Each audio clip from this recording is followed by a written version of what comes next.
Hello Lakshmanji, नमस्ते। नमस्ते। के छ, आराम हुनुहुन्छ?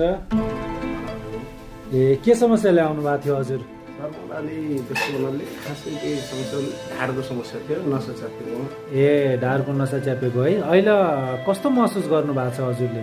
मलाई पहिलाभन्दा यो 3 दिनभित्र अलि पहिलाभन्दा धेरै पहिला उठबस आफू गर्न नसक्ने, अहिले आफू उठबस गर्न सक्ने। अहिले मजासँग उठबस गर्न सक्नु भएको छ है? ए, एकदमै आराम महसुस गरिराख्नु भएको छ।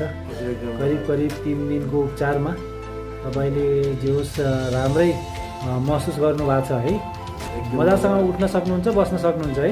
आफै उठ्न बस्न सकिन्छ। हिजोको दिनमा दिदी आमाहरूले उठाइ हेरचाह गर्नुहुन्थ्यो, उठाउन बसाउन सुताउनको लागि। अहिले चाहिँ अनि हजुर कहाँदेखि आउनु भएको हो? म नेपालगञ्ज धम्बोजी वार्ड नम्बर 1 बाट।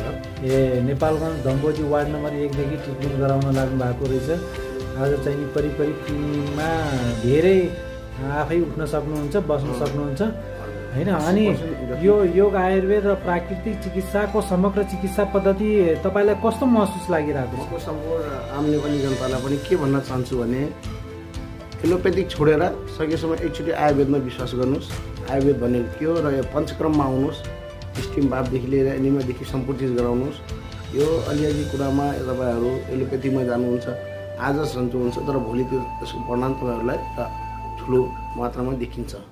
अनि यहाँ तपाईँले केही जीवनशैलीका कुराहरू पनि थाहा पाउनु भएको होला, योगसँग सम्बन्धित, प्राकृतिक चिकित्सासँग सम्बन्धित होइन?